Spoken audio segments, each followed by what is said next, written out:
Arts Festival. Join us online for the Arts Festival Summit 2022 in Yerevan, Armenia. Hosted by the Yerevan Perspective International Music Festival. More info on EFA's website.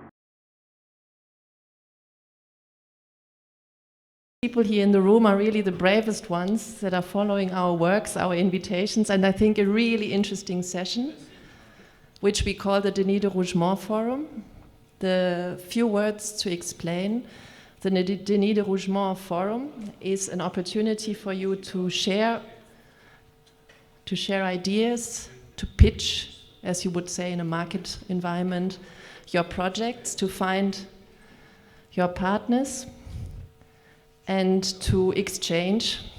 We will not have time for deep discussions about each project that we are going to present, and I apologize already in advance. Based on the experience of Galway, this moderator is strict.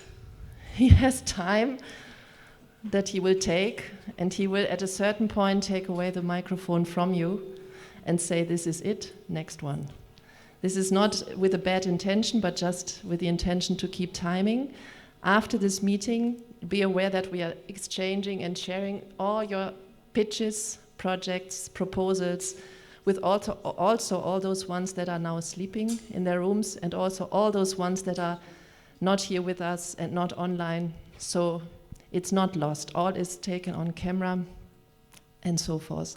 I hand over to Simon with one more information about the session setup. We start with a series of pitches that members and colleagues send in and others will listen to. And then we follow with a part of information, because one thing is an idea, another thing is to have money for that idea. And some of that money, not a lot, but some of that money, and far not enough, comes from Europe. So we have Gudrun here with us, and we are sharing some of those opportunities that the Creative Europe program, as well as the Erasmus Plus program, when it comes to educational activities, is offering to you. That's the idea, and we finish at 5. Simon. Thank you very much. I'm in the nice position that I cannot see anybody on screen. So I have a helpful person in the audience there who's going to give me 1 minute or 2 minutes, and when she goes, I have to tell people to shut up in the nicest possible way. Now, there are 2 things I wanted to say, actually 3 things before we start. The one is that Denis de Rougemont, and why it's named after him a little bit, is he was one of the founders of this organization, but he was also one of the people, as a French philosopher and working with Igor Markovich, the great conductor, he was one of the people who reinvented Europe after the Second World War. And it's in his name that we're making this forum. And the whole point about EFA, very many years ago, was that festivals would cooperate, would help each other, would give each other, when times were tough, they would come to each other's aid. And that is what I hope we're going to do. But also, can I say, having chaired a couple of these sessions before, when you hear people describe their projects, don't just go, "Oh, well, that's nice." Could you please actually think about how you would like to partner with them and make sure that you do make an offer after the presentation if they've said something that you find it interesting? The final intervention from me is that I've made an executive decision, and we'll do question and answers not after every presentation, but after every 3 presentations. So save up your questions so that we have 2 really good and generous question and answer sessions, because otherwise the people who come first get all the attention and not the people who come at the end. So we're going to mix things up a bit. I'm going to start by going across to Timișoara and to... Oana Rajescu, I think, is there. I can't see you, but everybody else can. I'm here. Hi. I'm here, and it's a pleasure. We are really, really happy to be here with you. Yes, so I can probably already start and tell you a few things about the European Festival of the Performing Arts, Timișoara. So a festival that takes place in Romania, in the west of Romania, in Timișoara, and is the only national festival which is focused on performance arts, whose main goal is to present the Romanian drama as one of the most relevant cultural aspects of the contemporary society. But also the festival succeeded in developing a strong European dimension through its large interest and opening to the European performance arts sector in the last 20 years. The festival, it's quite, let's say, it has a tradition. And now the festival structure is made so out of these two main sections, which is FDR, which gathers the most important, appealing and valuable theater productions on Romanian classical and contemporary plays and theater scripts produced throughout the previous year, and also FEST, which celebrates the cultural diversity, and it is created as a meeting place where all sorts of cultures are facing each other and all sorts of artistic representations are put together in an original form and context throughout Europe. So this is the festival in brief. And the very good part and the fact that we are now part of this discussion is that Timișoara will be the European culture, the European culture of European capital of culture in 2023, and this means that the festival is now opening its doors and it's now inviting the EFA members to join this spectacular adventure, which is the ECOC 2023. And I would go just for A, B, C, D to be very, very specific and very clear. The way we see it at this point, the way we see that we can become partners with some of the festivals, some of you who might feel interested in joining Timișoara for 2023 for the ECOC adventure. So first of all, the festival, so Fest FDR, our festival, will not only take place once in 2023, but will actually have the so-called Fest seasons, which means that the festival will have actually 4 editions, let's say 4 rounds in 2023 throughout the 4 seasons. So spring, summer, autumn, and winter. And the way we would really like, and we would love to be able to welcome to Timișoara, let's say programs that might be created by some of EFA's members, some of your festivals.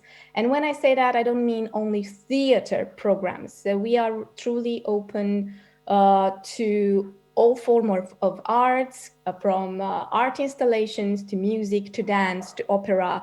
So we can really work on what this program could actually be. And we can present, as I said, throughout the whole 2023. There are 4 different bits. And we can work on this and we can see how we can welcome you and the programs that you might suggest to Timișoara next year. Thank you, Joanna. I've been given the 1-minute sign. Okay. Okay. So BCD will actually be part of another, because it's also about a co-production, actually 2 co-productions that we would like to present and to reach out to EFA members. And I hope that we can actually share all this information shortly with you through a newsletter that can offer and could actually gather all this useful information for our potential partners. Thank you so much. That's great. Again, just note down those of you who feel it's really time you worked with someone in Romania who is not in Bucharest. Let's now go the other side of Europe, across to Catalonia, and where actually EFA is having its congress next year in Perelada, just outside Figueras, just south of the border with France in Catalonia. So can I ask up here to come and see me, Judith Dordana Pons and Laia Taus. Too complicated. Come up here. Okay. I know I'm a critic as well as doing things like this, and I went to review Perelada this year, and I tell you, it was great fun. Thank you, Simon. Good afternoon. We're here just to present our educational program, Campus Perelada. It is a program in the festival that runs from 2016, and it provides a tool of reflection and connection in the countryside of Girona. We have had 2,000 students in the area, 100 schools and public events, and host to over 100 artists. From 2019, the campus Perelada has 3 branches. It's Campus School, Campus Summer Campus, and Health Campus. And we build it under the question, what is the role of dance today? And we have developed a whole series of workshops, events and activities conducted in primary care settings in the area around us to reflect together on the role of culture, body and dance. So just Judith is going to explain school, campus and healthcare.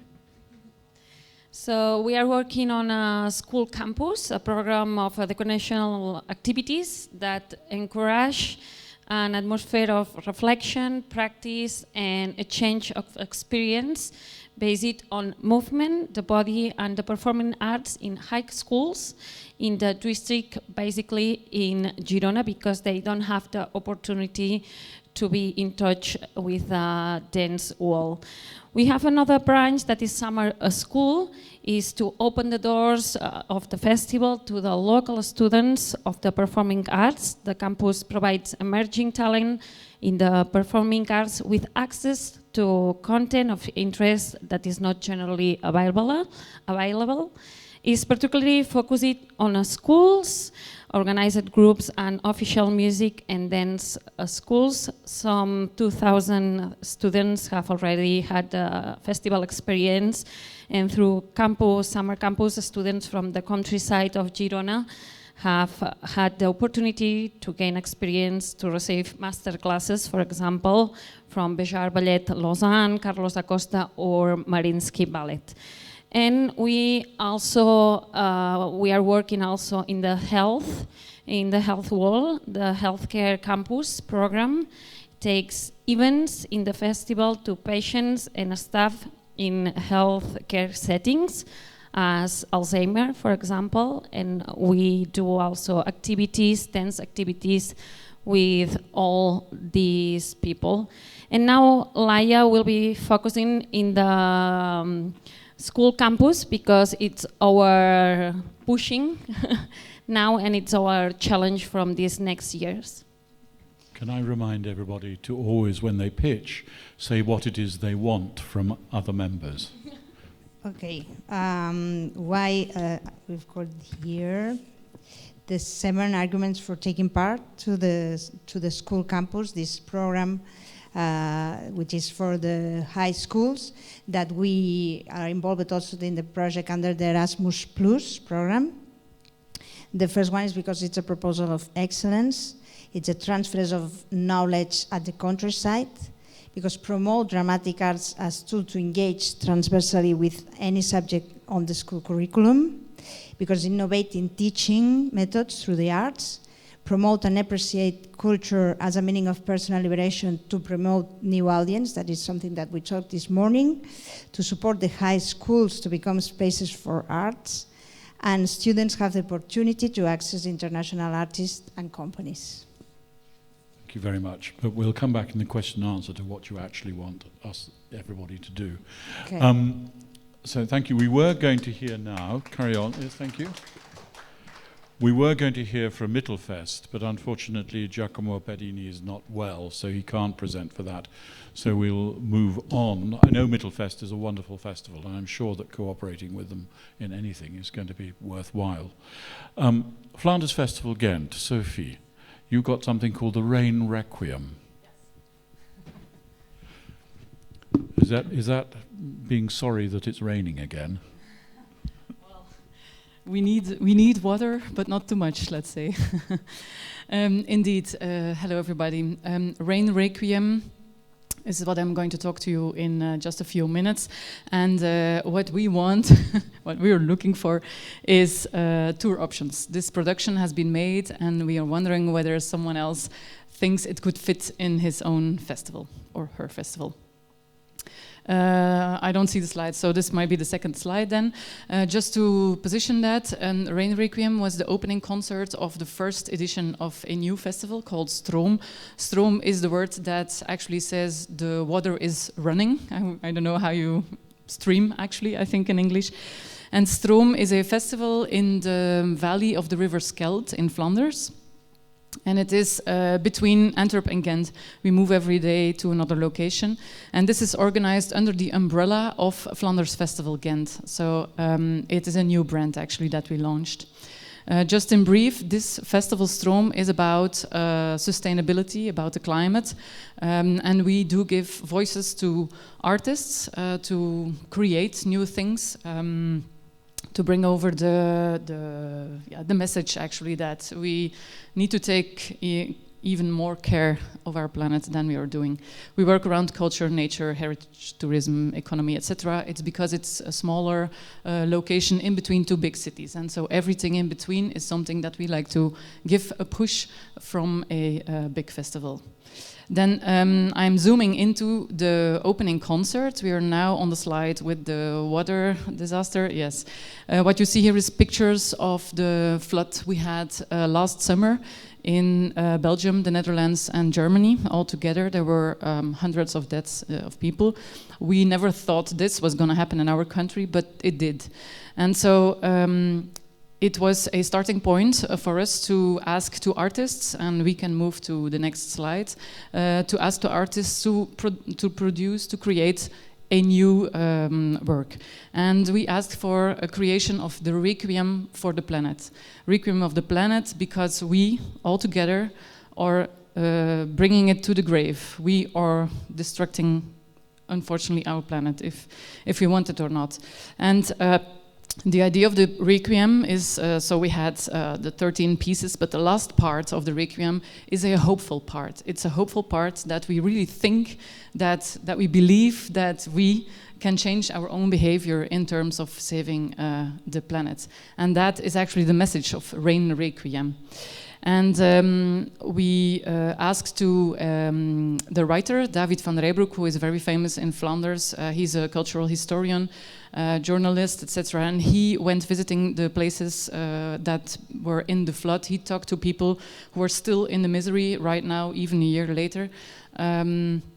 And he, how can I say, he talked to all of these people and made poetry out of that in 5 languages, including Latin. It is a requiem. And then we asked to Jeff Neve, who is, again, very famous in our country. He's a jazz musician, to compose music, to compose the Requiem. For Jeff, he says that it's his biggest work he has ever written. And he was really proud of that, and I think he can. The performing artists of that night were Casco Phil, and Benjamin, the director of the orchestra, is also here today from Antwerp Spring Festival, the new member appointed this morning. So it's great you're here. We had orchestra, 35 people, choir, 20 singers. Sophie, I've been given the 1 minute. I'm too long. Yes. Then we will just switch to the after movie because that will say everything. So I shall just shut up.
Voila.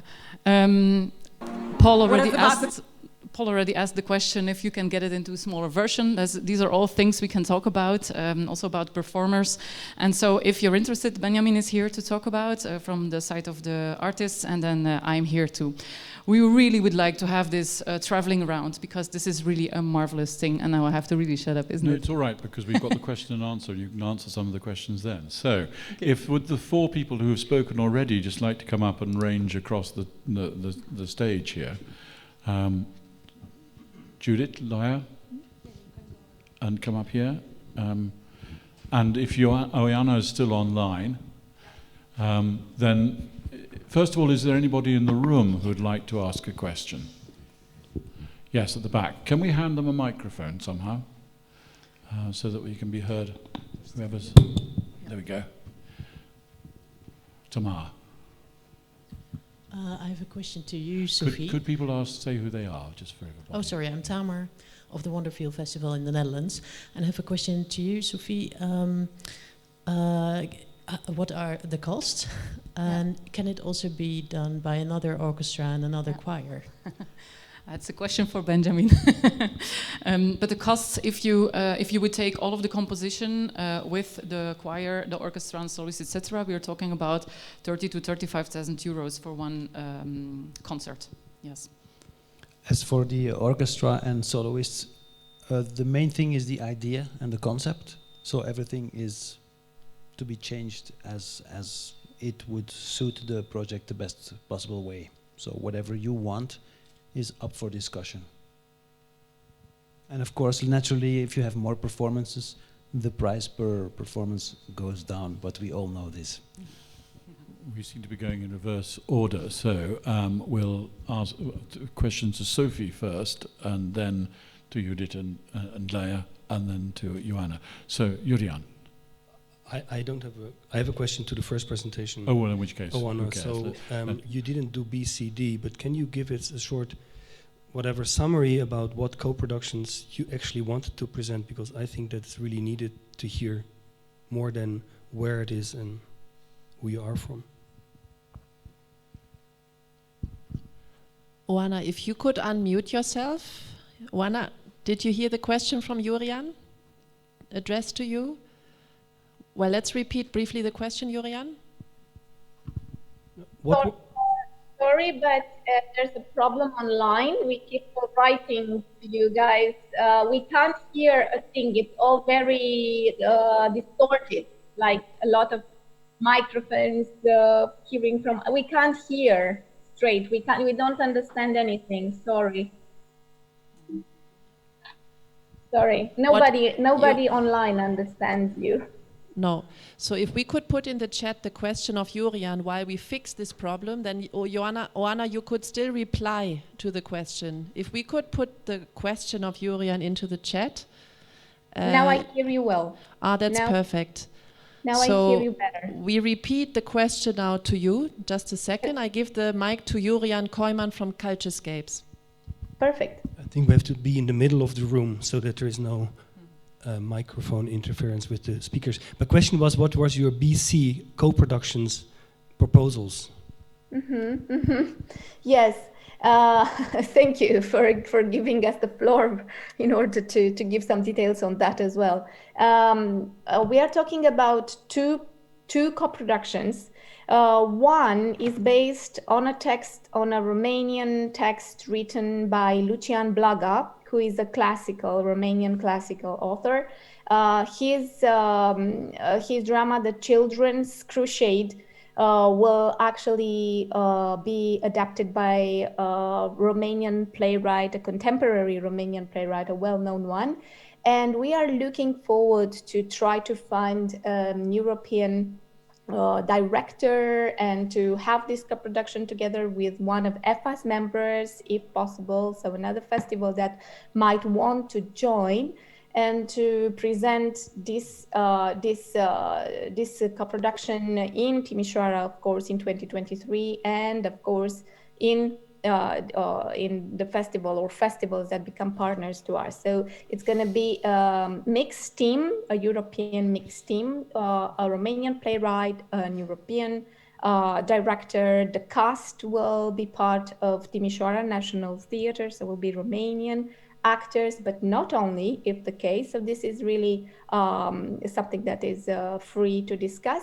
And then C is something completely different, is based on Oedipe, an opera by Enescu, by George Enescu, who is the Romanian main composer, as many of you I'm sure know that.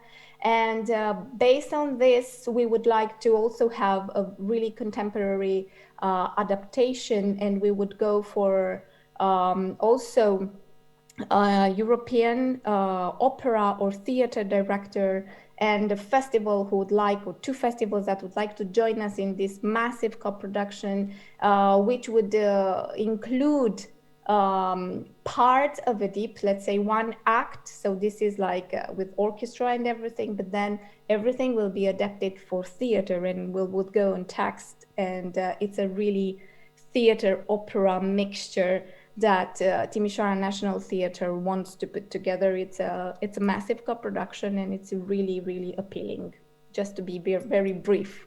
So one young, let's say, young audience, and then opera theatre audience, let's say, for the second one. Thank you, Anna, very much indeed. You might want to talk to Opera Europa as well, by the way. Any questions for Perelada Festival? Yes. I had just a small question about the style of the dance aspect. According to the pictures, it seemed like it's a quite classical ballet setting, or is it also contemporary dance? It depends on the program of each summer festival. If it's that video was with the Bayerische Staatsballet, and they do a grand bar on the square of the village of Perelada for the students around.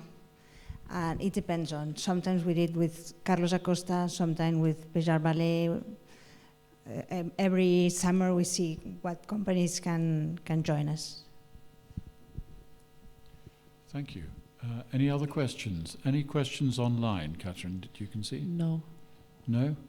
And nobody else in the room. Thank you very much. Thank you. Indeed.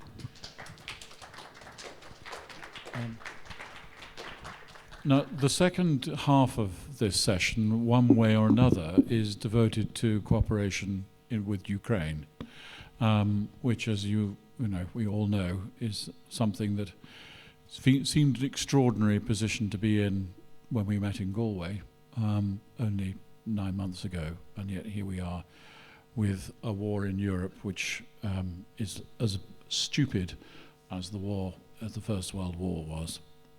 It's a ludicrous war, and it should never have been allowed to happen. So here we are. But let's start with a double presentation from Yerevan at Culturescapes and also from Maria Jachuk from the Construction Festival. I think you're going to do it together, aren't you? So come and take the floor. Thank you very much. I will start to introduce you to, maybe you can have the first slide on, because it is it's sort of a meta urgency, hands-on approach, what we need right now. And one thing is that it is also important that I address EFA here as a learning organization, and I'm very proud that the things are happening in the framework of EFA. When you see, and you don't talk too much about the second slide, you see someone being patron of a former member of EFA, and who is actually at the moment the reason for atrocities and the full invasion of Ukraine. And it happened to be that during this festival in Sochi, the board had its last meeting before the war started. And 200 days later, and I'm very happy that we can be here and present another slide, please, which is actually the awareness of what is this white spot east of those known cities. You cannot see this, that's a pity. Maybe you should sit there.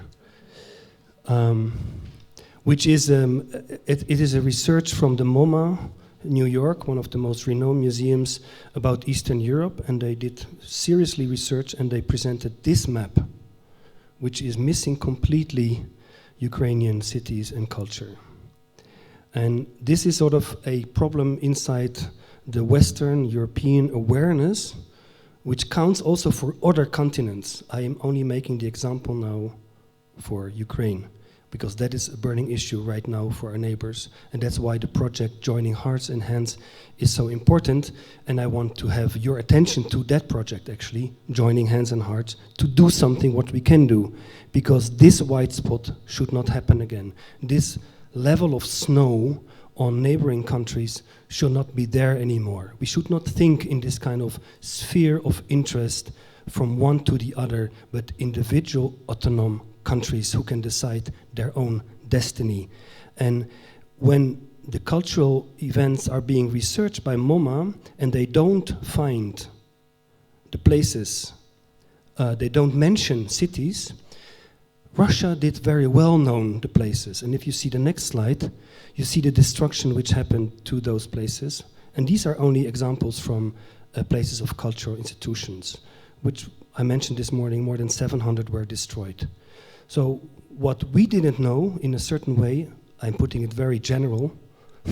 Of course, some people did know, I know, but still the general awareness was not very high and there was a certain level of ignorance. And now what is being done, a certain try to erase the cultural heritage of a nation has been executed to a certain extent, to the destruction of theaters. We know the case there in Mariupol where people were hiding and then they did not survive. And now the next slide, and that's more the positive and productive one. We found already some partners between European Association members, EFA members, and Ukrainian festivals. And I hope that this list can continue and that we find point-to-point, body-to-body colleagues in times of emergency. And what is more good for your own feeling when you actually can do something. And we don't know exactly what each individual festival from EFA can do for Kharkiv Music Fest, or for Construction Festival Dnipro, or for Odessa, or for Lviv Old Music Festival, but there can be things done and developed in between the two of them each time. And there are still many, many more festivals in Ukraine needing this kind of partnership. Thank you very much, Yerevan. Maria, would you like to come and say something too? While you're coming to the stage, I mean, who would have thought when I was working in the Balkans in Eastern Slavonia in 1997, or with the Council of Europe in Kiev in 2007, that we would be here having this topic. It's tragic. So anyway, Maria. Thank you, Yerevan, for bringing up this information. And what I would like to add that, unfortunately or fortunately, the war in Ukraine highlighted many disadvantages in how the current society works, how international organizations work, how in general collaboration in society works. And it also I think that for European festivals, it also can be a big advantage to collaborate with Ukrainian organizations, because in this case you can sometimes make more strong things you haven't thought about probably before, but it's needed to be done, because you see that now the world, not only that part of Europe, is changing, and it's important to be up to date. But also what I want to say, that our festival, we are not pointing here our projects, what we are doing, or which artists we are inviting, but it's more about our values, that we believe that culture is always into politics, that culture can't be out of politics, and now we see the danger of this opinion that culture can be separated from politics, and like it's two different ways of presenting country as well. And so for us, we have many formats.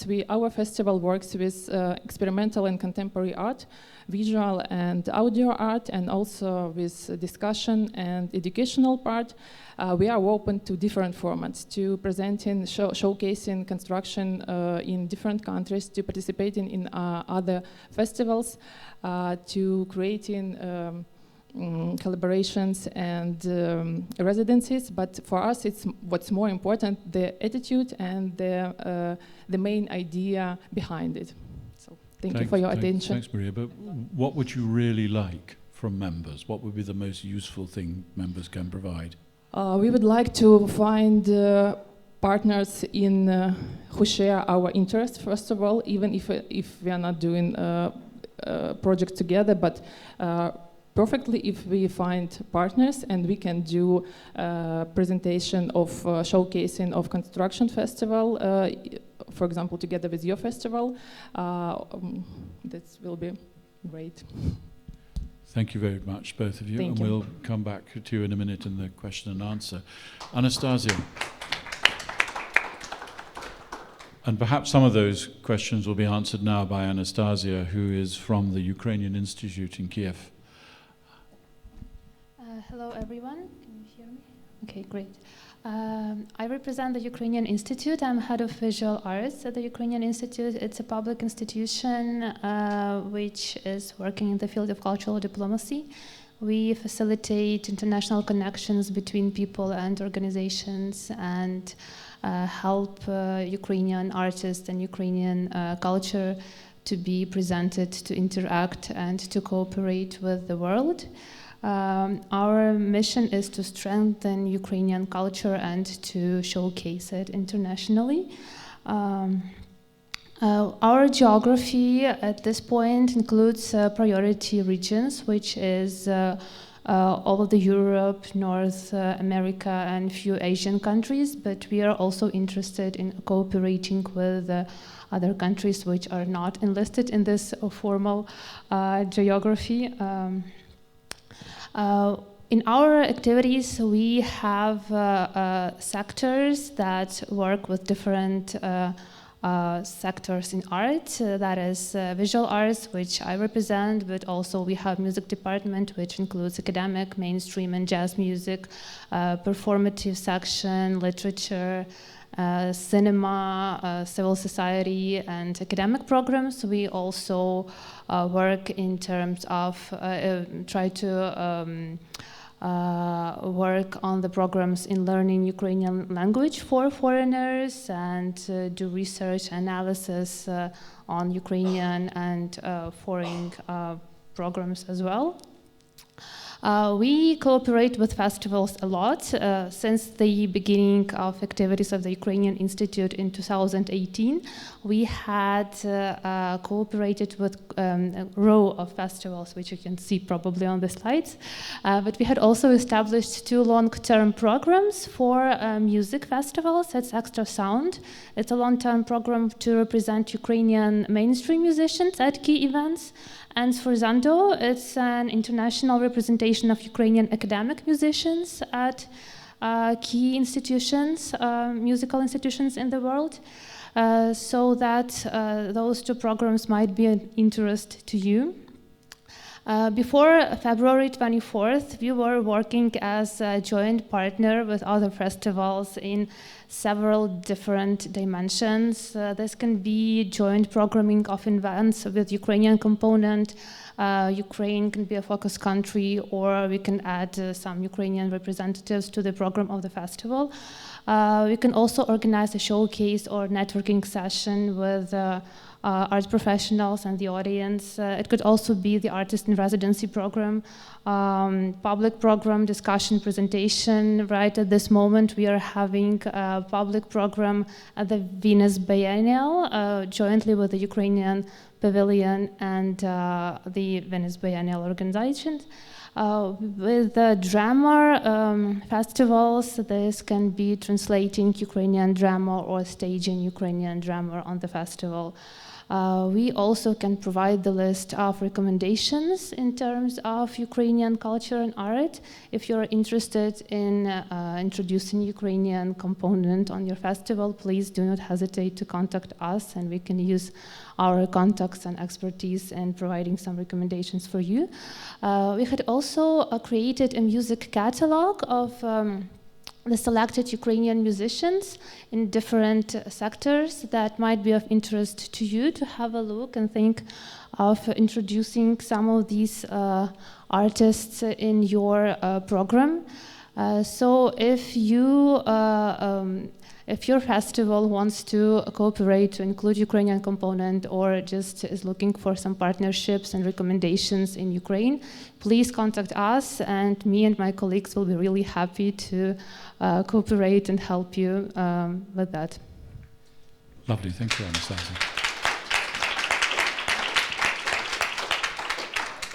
That's great, and as I said before, we'll come back to that in a little bit while. Kharkiv, thank you. And this is Katerina Lysenko from the Kharkiv Music Festival, and those of us who've seen what the festival managed to do in the worst moments of some of the bombings in Kharkiv, it's just extraordinary, so welcome. Thank you very much. Okay, before I tell you the idea of one of our projects, I want you to think a little bit. Try to imagine what kind of music can teenagers write? Could they compose something really deep and beautiful? Yes, they can, and they do. 3 years ago, we founded the All-Ukrainian Competition for Young Composers to support new names in Ukrainian academical music. By the way, this is an important line of works for our festival to support young musicians. We also founded a children's symphony orchestra, and yes, it's really important for us to support them. But let's get back to the Young Composers Competition, and you know, I remember my feelings on the first concert of its winners. I was impressed. I didn't know that teenagers could compose music like this, interesting and deep. And let's listen a little.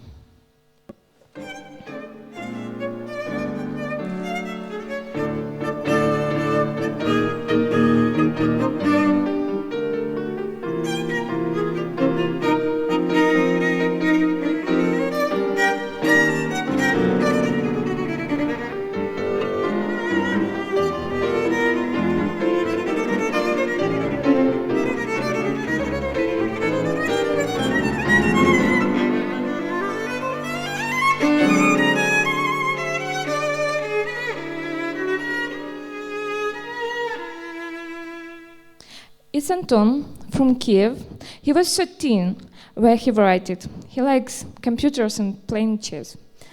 For 3 years of existing of our competition, more than 100 young composers aged from 11 to 33 years old from all over Ukraine take part in our competition. We selected the best of them, and now we have 16 winners, and we believe that they will make a new sound of Ukrainian classical music in the near future. And the project that we want to present you today has grown out of our competition. We called it Inside the War. Thank you. These are reflection of young Ukrainian composers, our competition winners, on the theme of war. The war that many of them saw with their own eyes. We want to offer them to write the chamber compositions for quartet, quintet, and something like that for 5 or 8 minutes duration. And it will be the first stage of our project. It should be like 2 or 2.5 months, maybe from the 1st of October to early December. And the second stage, it's the stage for collaboration when we are working with, I hope, with our partners for production. This project, find musicians, maybe some dancers, choreographers, visual artists, and make this concert inside the world. To implement the project, we need also financial support. I think not so many, but we don't know exactly this how it can cost, because we don't know what is performance will be. It depends what we will make. So it's our idea, and thank you for your attention. Thank you. Stay there. Maria, do you want to come up here for the questions? And Anastasia, come up as well. And take a microphone. I want to start with a question myself, if you don't mind. Ukrainian Institute, are you working with the UNIC network, the EU National Institutes of Culture network, which operates in every capital city in Europe? Not yet, but okay. I will be grateful for a contact. Well, I know your institute in London is working with the UNIC hub in London, and that network is extremely good at getting stuff out. So that was my question. I have indeed heard, Anastasia, that there is a presence in the next UNIC meeting in November in Brussels of your director foreseen. So steps have started. Good. Any questions to Maria? Yes, Tamar. Sorry, I have a very simple practical question to Anastasia. What are your contact details? Because I would love to stay in touch. I will come to you and share some. But you can find us at our website. It's UI org.gov. I'm sorry, ukrainianinstitute.gov.ua. So you may find that, or please come to me and I'll share greater details. And maybe also to say to everybody, Tamar, we have circulated in your welcome bags a list of participants, and we have not even asked you indeed the question if you would like to share your email address or not. But Anastasia, your email address and your contacts are in this contact sheet of participants, but it's good that we can underline that we printed that for you. So Catherine, I also would like to ask to correct my email address, because the one you're given is like a general theater address, and you could just put my own. Anastasia, I also would like to... for people online, say who you are. Agata Grenda, Gdańsk Shakespeare Theater and Festival. We're talking about festivals here, but I have a year-long operating theater with a year-long program. And the last edition of our festival was very much devoted to Ukrainian community, including 50% of the price of tickets for every Ukrainian, 15% of sales of our gadgets to Ukrainian community, Ukrainian performance, debates, the Ukrainian judge. So we would like to continue. We also had some Ukrainian refugee in our theater, and I'm already offering the residency to you, so we can be in touch, because we can definitely host 2-3 people. We are an empty space with guest rooms, with everything you need, with a kitchen even. So let's be in touch, and I'm offering it publicly. Great, thank you. Thank you for your support. Your festival had already done a lot in terms of cooperation with Ukraine. We're happy that Tamara Trunova cooperated with you this year, and hopefully this will not be just a unique opportunity, but we'll continue this cooperation. Thank you. Any more questions in the hall? Oh yes, at the back there, Yerevan. You might need to come a bit forward so we can see you.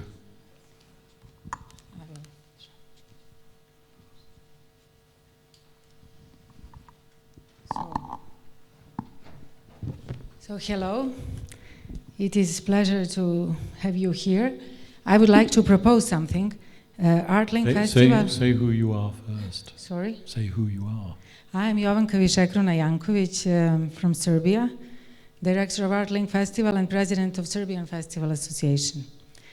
I would like to say a few things. First, I would like to propose to you, I saw talented artists from Ukraine. We are organizing on UN Day in Serbia, in Belgrade, on 24th of October, the Concert for Peace in cooperation with United Nations Office in Serbia. So I would like to propose, if you can suggest one young talent from Ukraine, we would like to include in the program.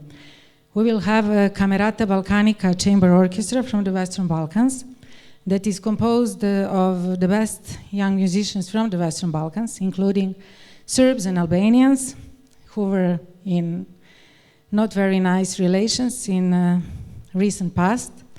And we will have an artist from Ukraine born in Odessa.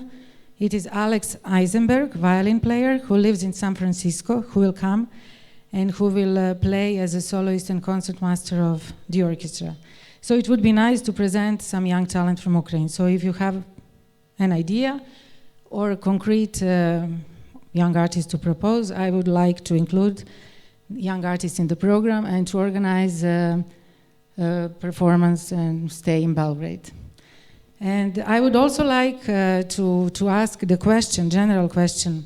So after having these terrible years in the Western Balkans, in which we suffer a lot, all of us, people who were in war, people who were at home, people from all sides in that war, everybody suffered because we lived in a very bad relations with each other, and it didn't make us happy.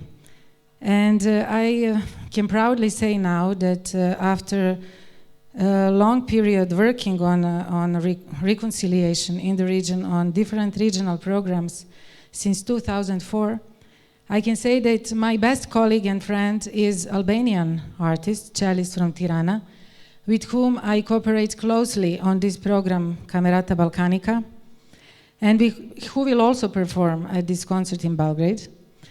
And the Artling Festival is having this year performances in 6 places in the Western Balkan, including the city of Prizren, UNESCO Cultural Heritage City, at the end of September.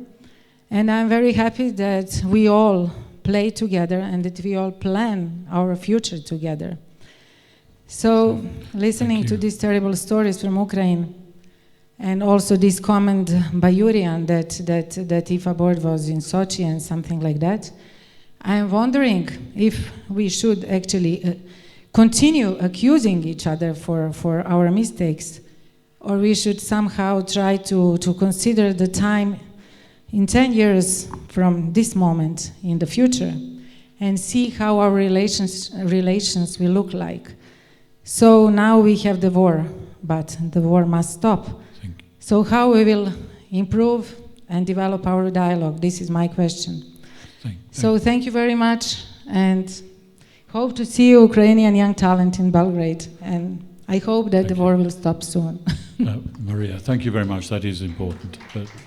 Thank you, but I think we all have what to say on this comment, and unfortunately the war has been going for 8 years.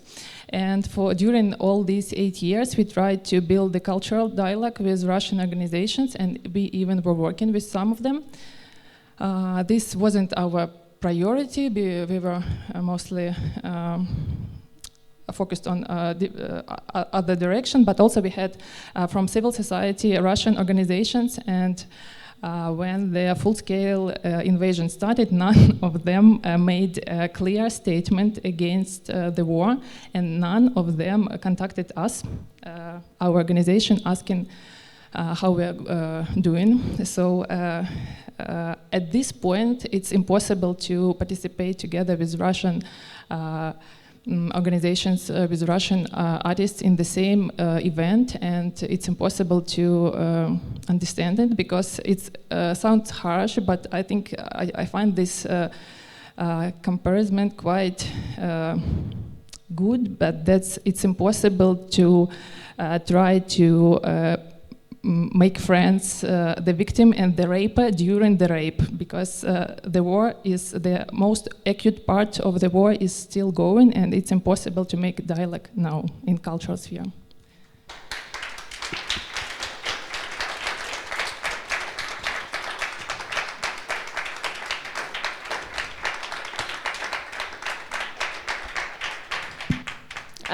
I totally agree with Maria, and I just want to say that yes, the war should end, but we have only one way to end this war, and it's about the victory of our defenders.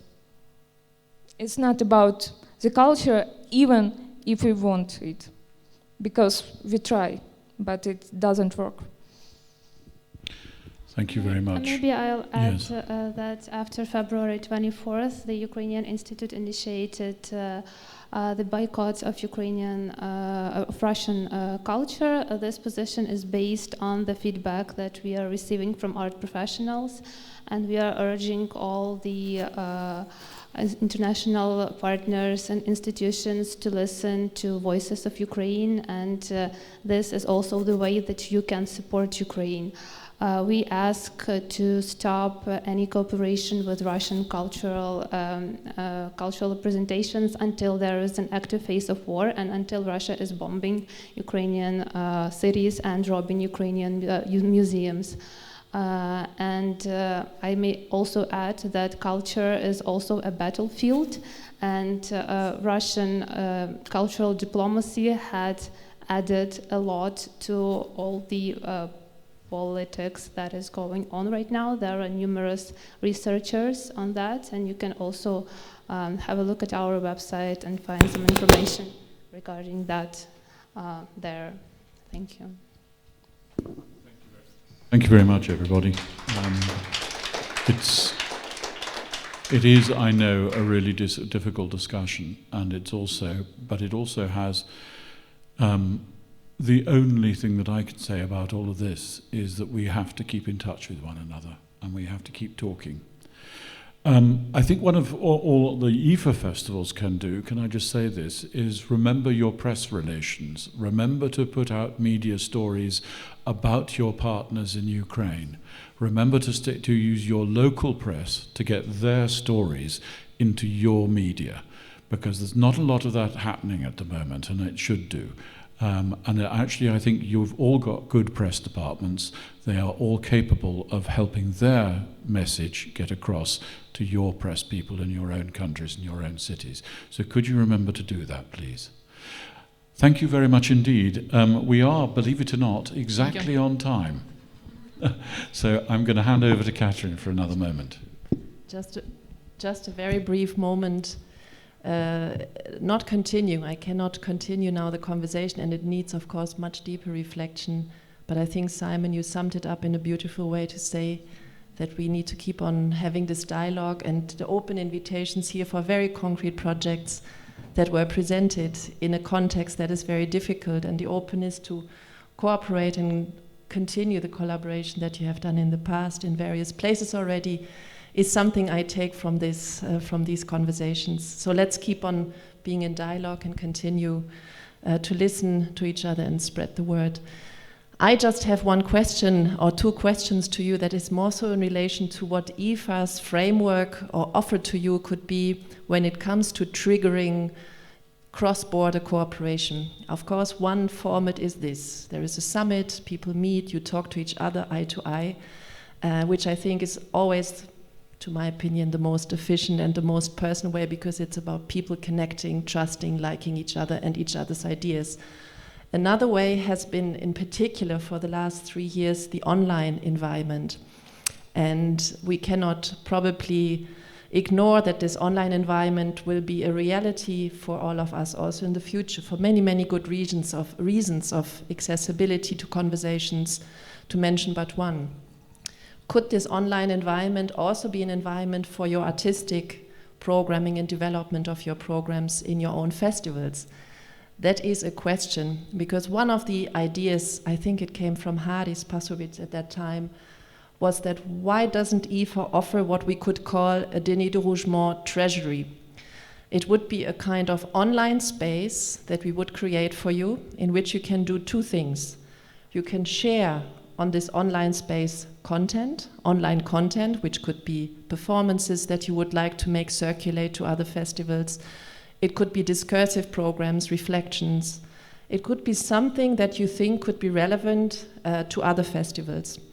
That's one part of the question. And the other part of the question is, would you program this kind of content in your festivals? Would you look at this treasury? Would you would you log in to an account, which would be a personalized account to you, and would you screen through those performances that would be offered by colleagues and see if this is something you could or would program in your festivals? Which of course has to do also with the question, will you have online programming? Will you have something that you will share, would like to share in an online space with your audiences? If there is 2 times a yes, and there is a paper that is circulated here by Gerd, a little questionnaire, in majority to this question, I think it makes sense for EFA to invest into such a treasury and to think of an online format in which this content can be collected and content can be offered. Of course, there is immediately many questions linked to that. Is this something you sell? Is this something you buy? Is this something you give for free? Are there copyrights attached to it? And so forth. I think all these things are details. They are not for me now the most essential question for us as EFA. I think the most essential question would be these 2 ones that I formulated. I think they are put on a paper, and if you could fill this in and afterwards give it back to us, we can have a little view on that, and we will circulate this questionnaire also to the online people. We maybe can put into the chat, Audrey, or we can share this document in the chat, and then we have the vote or the view of online people as well. And yes, open for questions, suggestions at that stage. This is a very good initiative, and I would like to add something to this, and that is, it's not as far as my festival, Culturescapes, is concerned, we are programming a digital space, not with recordings and then having recordings of performances which were happening live, but actually digital content, which means you have to commission an artist who works in the digital sphere as such. And there are artists, we often don't look there so much, but digital projects which are thought for the digital space have an own artistic language and an own artistic view, and that is a very interesting, also sustainable aspect of the future of festivals, because that you can share without costs. Oh. You work on the paper and I get the phone. Mike, Crow, phone. Any other questions? Benjamin. I have a question that is actually going further on what Julian just said. I think it's a very basic and very important issue whether you want to create events that were taken live and then you have a digital version of it like you would see on television, or you take really special content specifically created for this platform. The problem for me would be if you have both products or both kinds of digital content on the same platform. Then some people are going to look for concerts, which is quite boring because we all went through the COVID thing and we don't actually want to see that. And other people are going to look specifically for innovative digital content.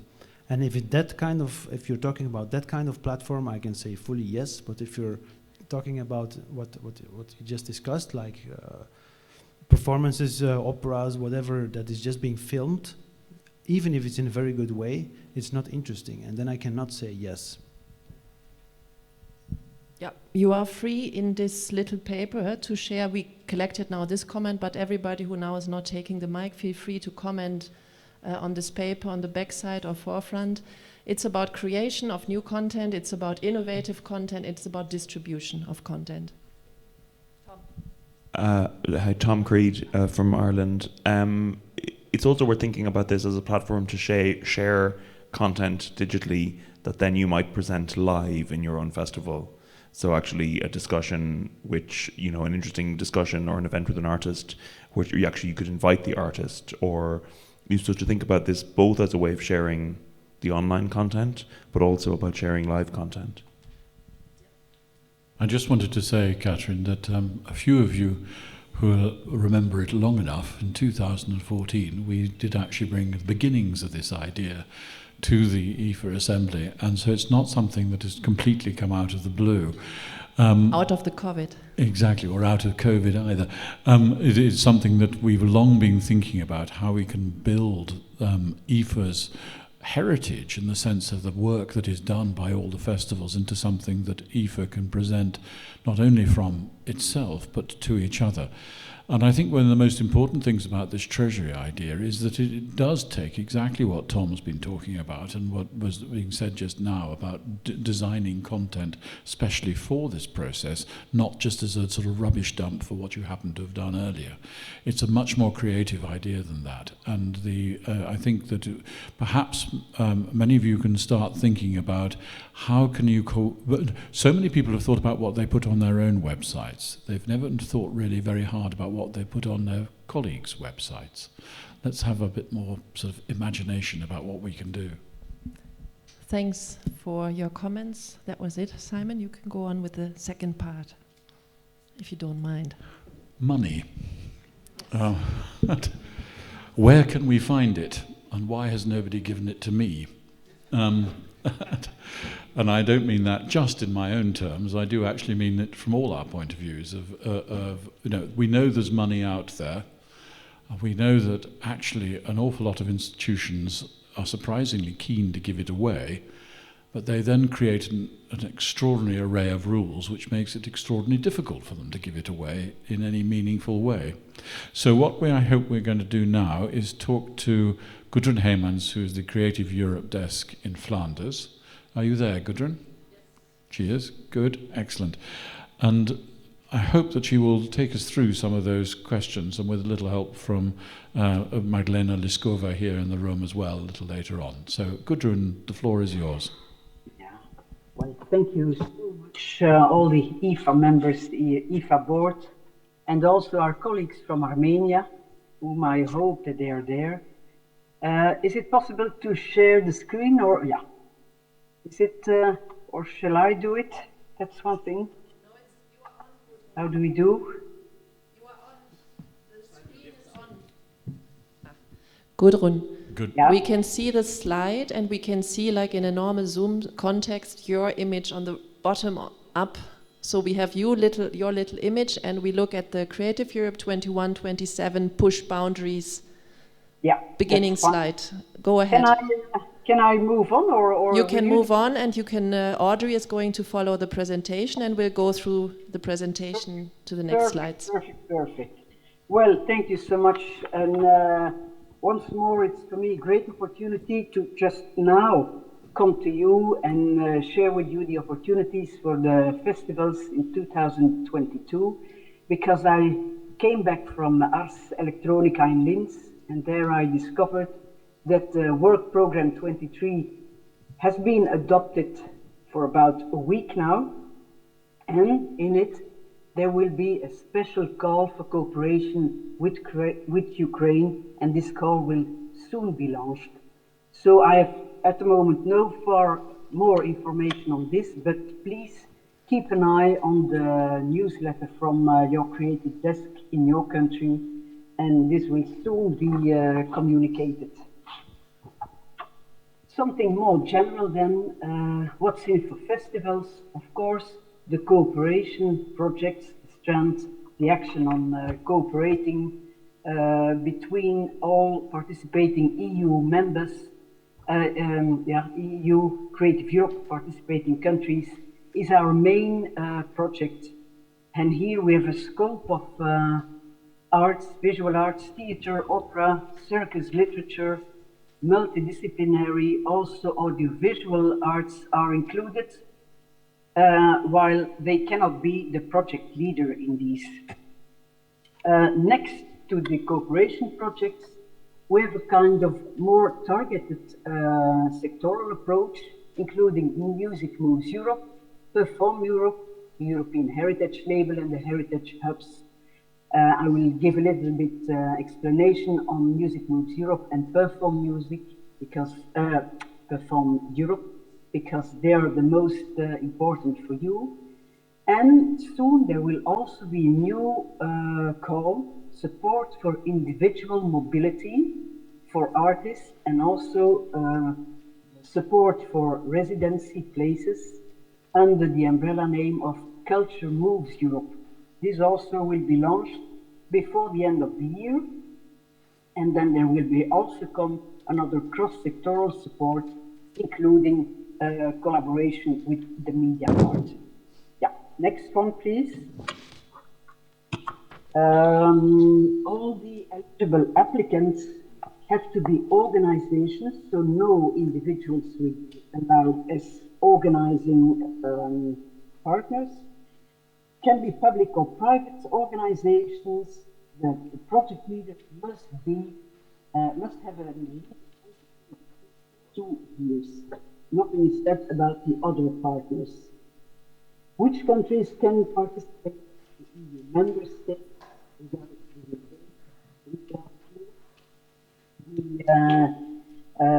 countries Norway, Iceland, Liechtenstein, economic partners. The Balkan candidates, Albania, Montenegro, North Macedonia, Serbia, Bosnia-Herzegovina, Kosovo. Also EU neighborhood countries, Ukraine, Georgia, Moldova, Tunisia, Armenia, and Turkey from 2023 on the condition that they have signed the cultural cooperation agreement with the European Commission before they start. More info can be found on the link down there. A word on the cooperation projects, maybe rehearsed, but nevertheless, yeah, please, next slide. Gudrun, make sure that you don't put your papers on the microphone. I have the impression that sometimes your audio is not 100% and it might be related to your paper position. Maybe not, maybe it's us. Just mind yourself to speak into the microphone. Perfect. Yeah. So there are 3 kind of cooperation projects on the following slide, please. Yeah. Category 1, small-scale cooperation projects. You need to be with 3 countries cooperating. You can have up to 200,000 euros from Europe, which represents 80% support from Europe. And this is especially meant for experimental projects who want to do something new, new partners, kind of new collaboration, whatever. Then we have the second category, the middle scale projects. You can have up to 1 million euros, being 70% EU support. That's a more structuring effect is requested here. It's more for projects who have already a kind of European experience in working together or working, can be also with other European programs like Erasmus+, Interreg, Horizon, whatever. And then we have the category 3, large-scale projects, which can have up to 2 million euros, which represents a maximum of 60%. And here, these are really cooperations between at least 10 partners, 10 countries, and these really have a structuring effect. The project period can be 48 months for all the projects, but there is not a minimum amount of months set. And the funds, they are always co-funding, so there needs to be a kind of collaboration, also financial, between the partners. The costs can relate to staff, can be the core costs of your project, and also kind of limited overheads. Then my word about the goals. Within the motto of push boundaries, this Creative Europe 7 years program focuses on the, well, first, resilience and recovery from the COVID is an important thing.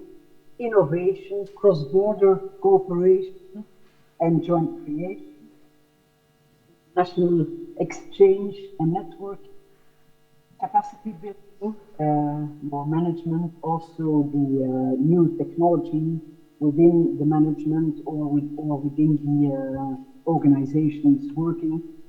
Audience development remains very important, cultural acceptance as well, social inclusion, intercultural dialogue, sustainability, the Green Deal, of course, and then a kind of sector-specific focus, which means or which focuses on capacity building within the literature sector, music, architecture, cultural heritage, fashion and design, sustainability, and cultural tourism.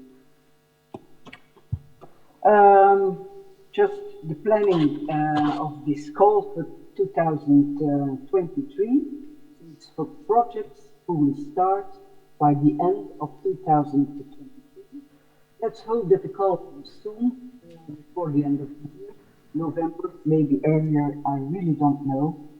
Then we have about 3 months before the deadline is set for the applications, somewhere in spring. Then we need about 6 months before the decision is taken. And then there's the contract period, the start of the project, mostly of the time by the end of this year, so late autumn.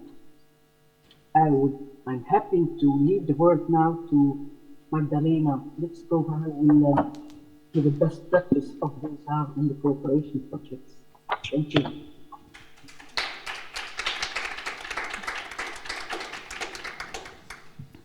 Yes, good afternoon. I'm Magdalena from the Center for Fine Arts Beaux-Arts in Brussels, and I was just asked to briefly comment on the cooperation projects and all the budget that the European Commission offers to culture, because at Beaux-Arts we work with these projects a lot.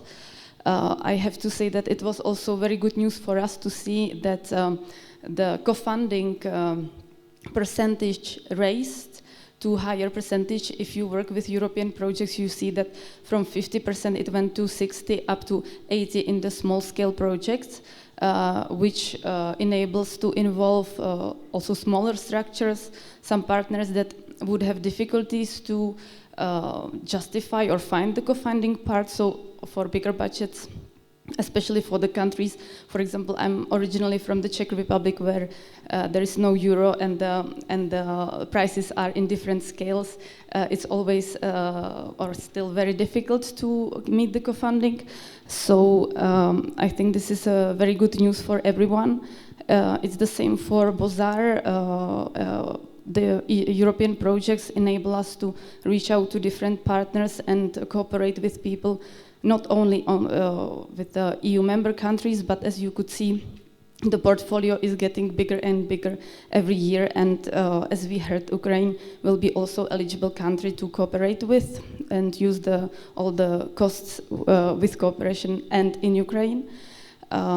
We have multiple projects where I would like to mention only few that are maybe related to festivals. You might know the Big Bang Festival, where we are a partner of Zonzo company, which is focused on young audiences. So this is something that enables us to create projects that we wouldn't be able to integrate to our program without the European support.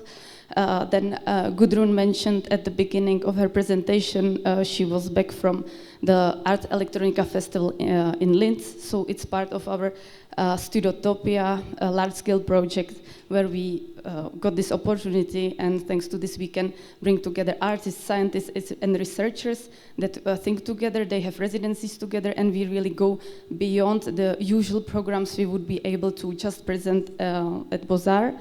And another example is MOST, where we worked with the Creative Europe Western Balkans program, and we realized exchanges of artistic and festival directors. We also have mobility for interns in festivals. So just to give you a few examples that it is applicable on our work, or it's true that Beaux-Arts is a bit specific in this company, but for festivals we can easily use the cooperation project as well.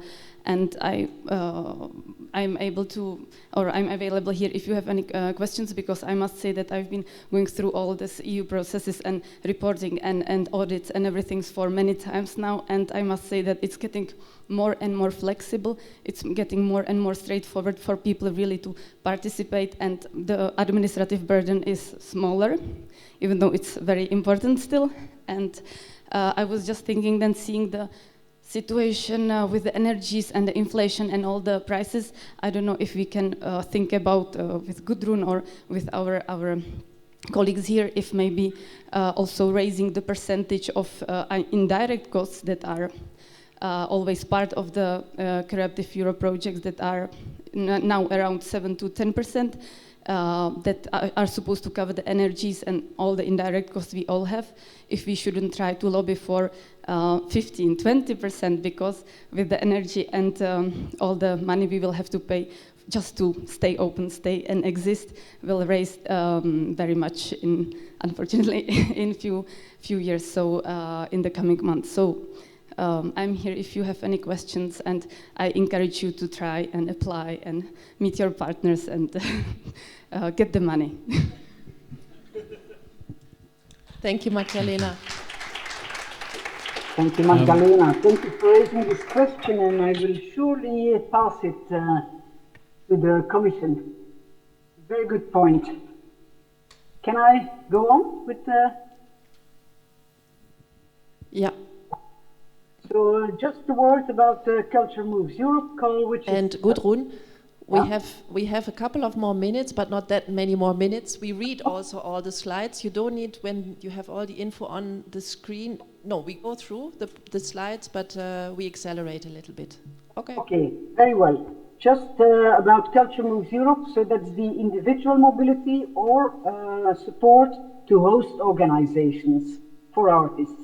And that's the only one who's really for the individual artists to participate in the culture program, to be able to meet partners, to set up joint projects and so on. And here I would like to say, save the date for 10 October, and in between 4 and 6 p.m. Brussels time, there's a hybrid launch of the action. And so this year there will be already a call in this Culture Moves Europe. Then, yeah, Music Moves Europe, the same, specifically meant for the live music sector. And here, that's more about capacity building, about the ecosystem of the Music Moves Europe. For the moment, they are looking for one organization or consortium to host this action. And later on this year, there will be the new support scheme to enable about 60 organizations to benefit from the grant. Next, we come to Perform Music, which is also to help the performing sector. And here I would like to give the word to Agata to say a word about this. Thank you. Yes, Agata. Yeah, I bridge this way here. To Agata because I just want to underline that amongst Perform Europe colleagues that are or have been running this program have been IETM, together with the European Festivals Association, the European Dance House Network, and the consortium called IDEA Consult, as well as the Circus World represented in Circostrada. So a consortium of 5 performing arts networks that were working on Perform Europe, and I was happy to see many EFA members in the performing arts field to join, to apply for a grant, and some of them to get a grant. And I think, Agata, you were one of the lucky ones. We got the grant to present the Greek amazing performance titled Horses in Love, Absurdity of Love, which was very controversial. It was about physical and intellectual and emotional love of disabled people, and they answered themselves on stage all the questions that we are afraid to ask, whether they have sex or not, and if yes, how. And it was a really moving and important performance, beautiful. But how we got them, the process was that we were, once you apply to Perform Europe, you can choose whether you are a venue that would like to host a performance or you're an artist. And there's, I think, one more role that you can have, or two, only those two. Okay, so since I have an empty venue that organizes events, we applied as a venue that would like to host an event. And then there were many artists that presented themselves. So I watched about, I don't know, 20 shows. Some of them I fasted forward, some of them I watched completely, like the Greek show. I just couldn't take my eyes off of it. And we chose collectively with our team 4 shows to apply, to offer our support. And then we contacted them, we presented our venue, we said, hey, we really like your show, we would like to be one of your partners, what do you say? All of them said yes. They were from Ukraine, Greece, Spain, and actually one was from Poland. We got a grant for Greece. We were all discussing who is the leader, and Greeks decided to lead the project.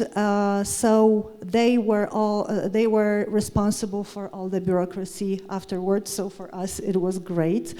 And how the money went. The Greek group got their support for honorary, travel, accommodation, and what we covered was the promotional costs and local transportation, and having like 40 people, traveling for Greece, flying for Greece, the costs were basically nothing.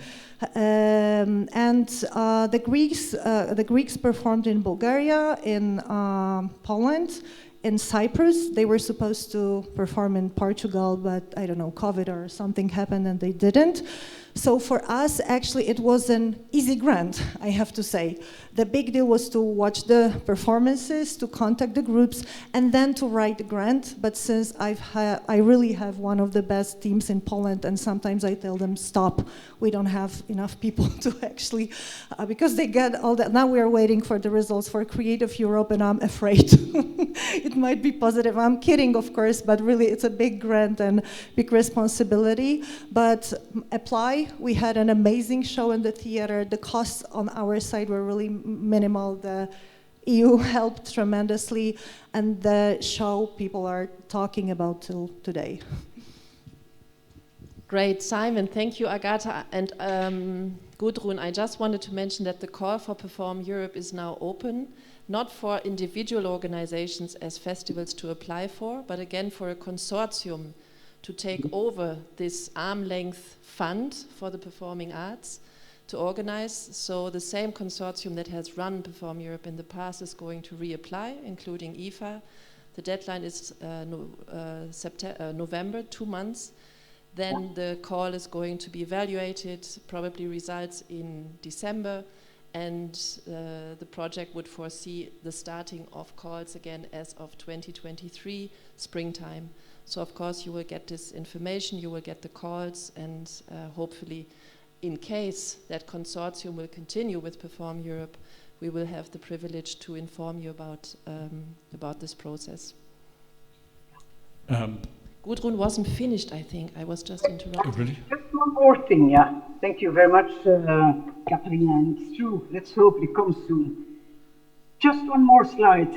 Imagine, create, share. Imagine a great idea, share it in a solid partnership, and create a strong application. And as Magdalena said, it's easier. It has become easier, simpler, so there's no reason why you should not participate.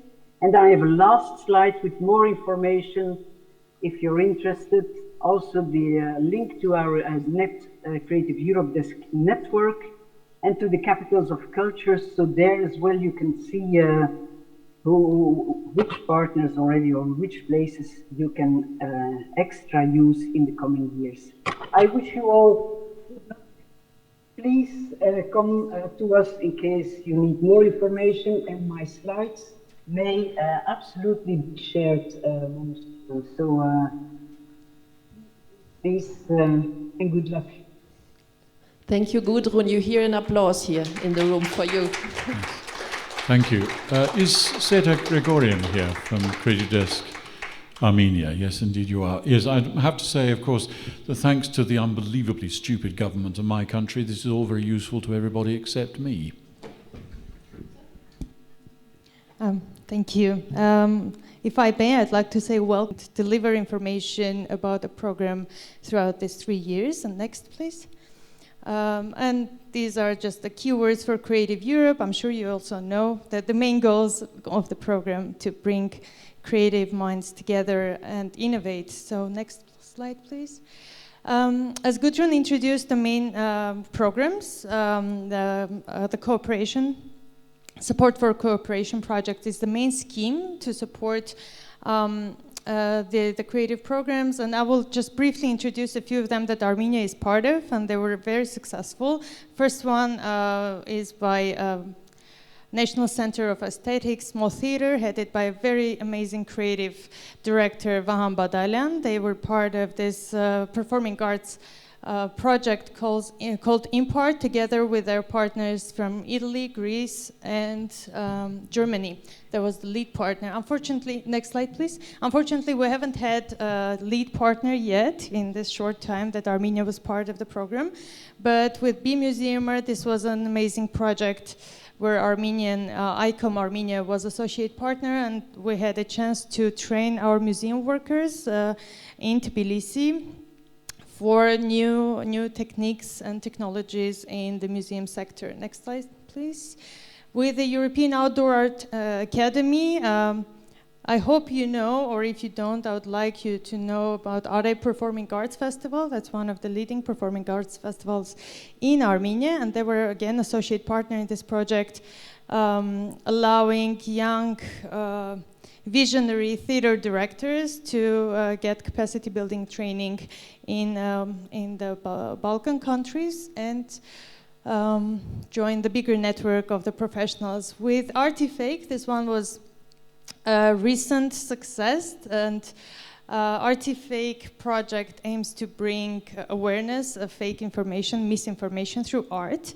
And Association of Audiovisual Reporters from Armenia was a partner to the project, and they had really interesting, cool murals on information and misinformation in rural cities and towns of Armenia. So this one is in Aparan. They also had in Metsamor and several other cities, giving also, you know, new colors and new fresh air to these cities. Confederacy of Villages is a village and agro-oriented project. Another art NGO was part of this project, and it was again very successful. You can look them up online.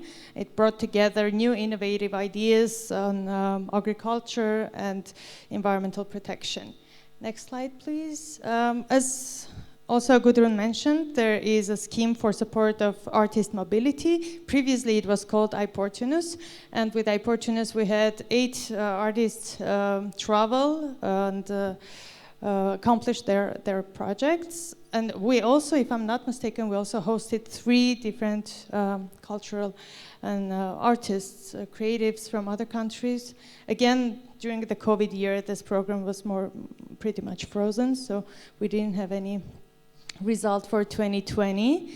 A big, great good news came in last year. We had our first participation in the EU Literary Prize, EUPL. Armenia participated for the first time, and our winning author is this young aspiring author, Aram Bachian, with his novel PF. You also see the juries and the nominees here.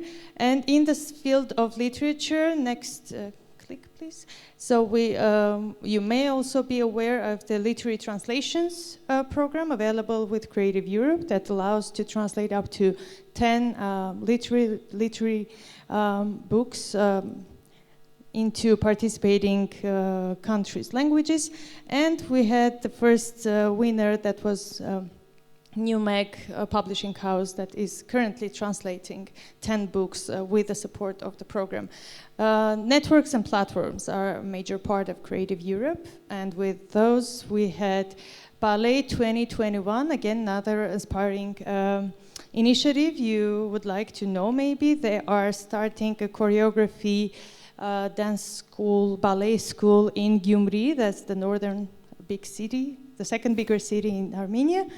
And this is, they had a chance to be part of the Trans-Europe Halls, and I keep getting excited every time I meet them, and they keep telling me that they're still in the network, they're still invited to training, so it's an ongoing process, and it's very, very helpful for new, aspiring initiatives and projects. Another program that is available through Creative Europe is not directly Creative Europe supported program, but it is also funded by Creative Europe. Europa Nostra, it's the Heritage Awards that honored two Armenian projects, Tumo and Solak 1 in 2019, which was a great success.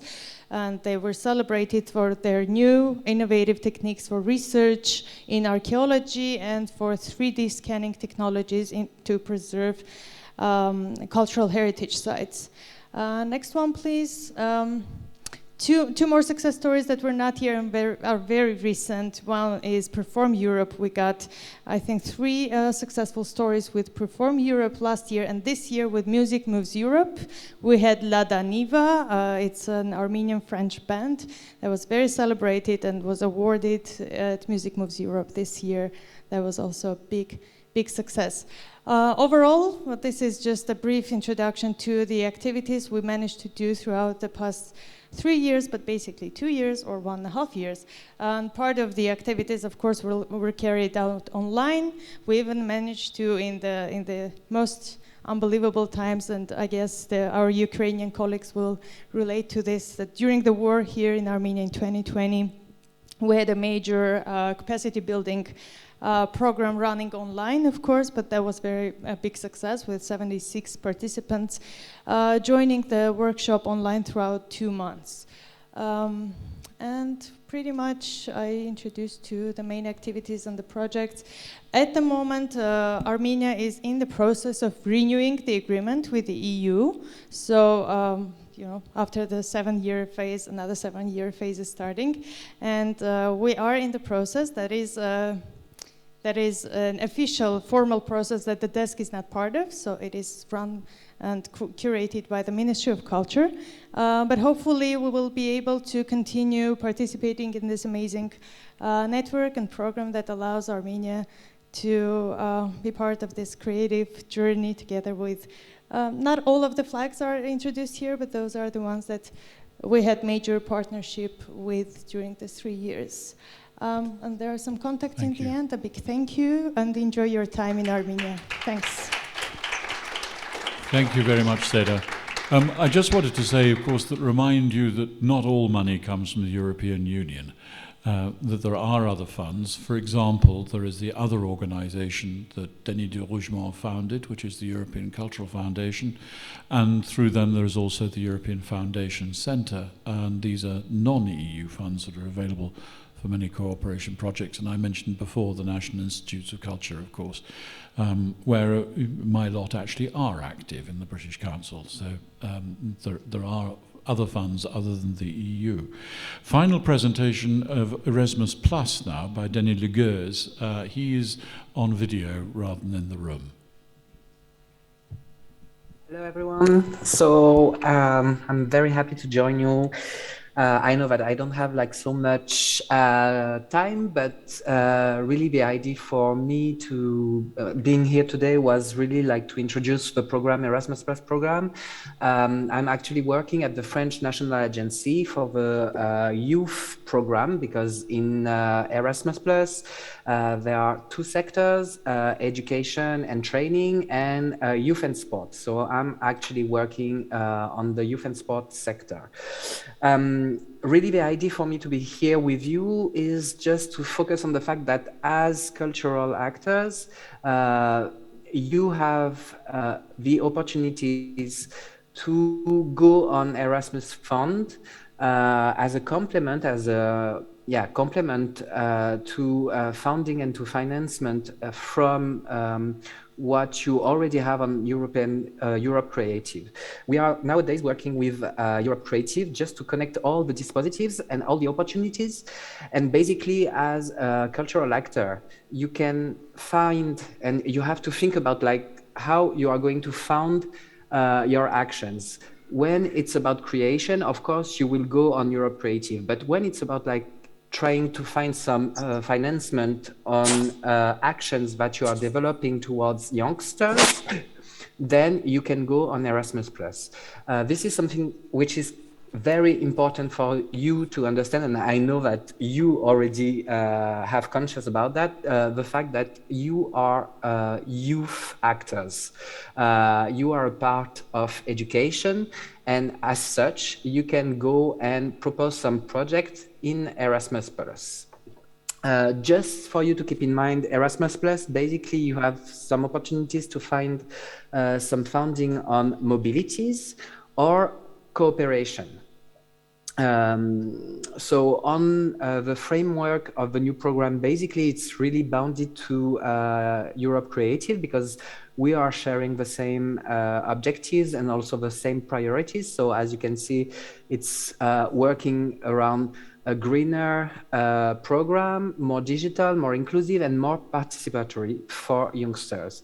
Then, of course, we have like simplified application and procedures, which means that even a small structure can apply and can present a project.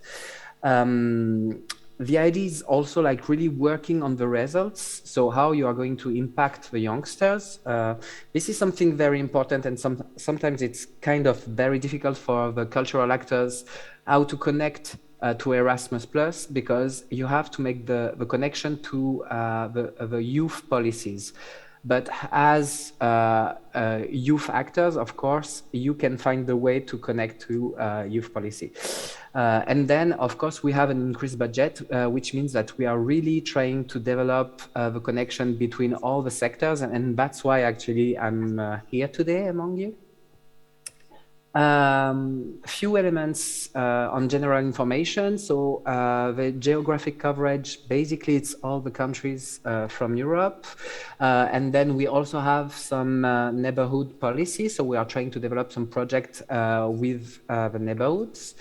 We are working on the principle of pre-financing. So it's mainly 80% of the funding which we are going to give you if your project is accepted. And then the 20% left that you will have at the end of a project. So which means that you don't have to wait for the project to be done and to be finished to get the financing. Next slide, please. So as I told you, we have like two what we call key action. We have one action which is dedicated to mobility. So we have mainly, so I'm trying to concentrate on some kind of project that could be used by cultural actors. So we have a youth exchange. The objective is the intercultural encounter. So the format of this kind of project is really trying to connect some groups of youngsters to discuss what are their realities. Then we have the mobility of actors, which is dedicated to the youth actors. So as a cultural actor, you are part of youth actors, and so you can develop this kind of project, which means that you can go abroad and meet some other workers to exchange about your practices. And then there is this new program, new dispositive, which is called Discovery EU. Basically, it's a contest online for the youngsters who have 18 years old during the contest, and then they can just earn some train pass to make some mobility. And there is really a connection on this action. There is really a connection to the cultural actor, because the European Commission is expecting some cultural actors to connect to this dispositive and to propose some offer, like some actions that could that the youngsters could enjoy during their mobilities in Europe. And then, yeah, thank you. So the second actions that we have, it's cooperations. Basically, it's more like trying to construct some tools, some methodologies all together to help youth policies, cultural policies, educational policies. So basically, it's really trying to make the connection between all the sectors which are connected to youth work. I'm trying to be very fast because I know that I don't have so much time. Really, what you have to keep in mind is that there are some possibilities in Erasmus+. Basically, it's supposed to be connected also to what you are going to do in Europe Creative, and you can really try to find some financement to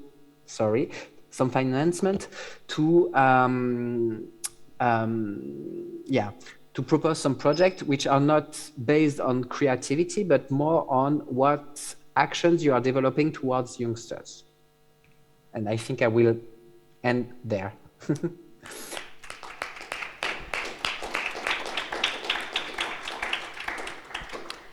Well, thank you, everybody. You'll be pleased to know that it's now 5 o'clock. And I can hand back to Catherine to tell us what we're all doing next. I think that we've heard from many of those who are able to fund your projects, albeit in complicated ways.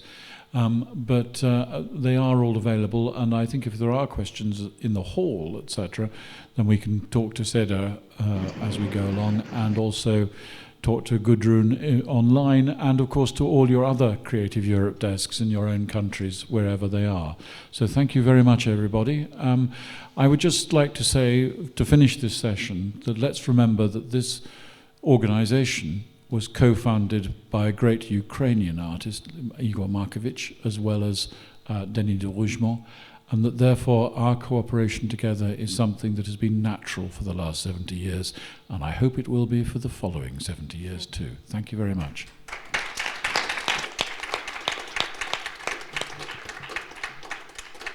Thank you very much, Simon, for your eloquent facilitation of this session. Thank you all for bearing with us. Thank you all those that contributed, that presented, offered themselves with their ideas.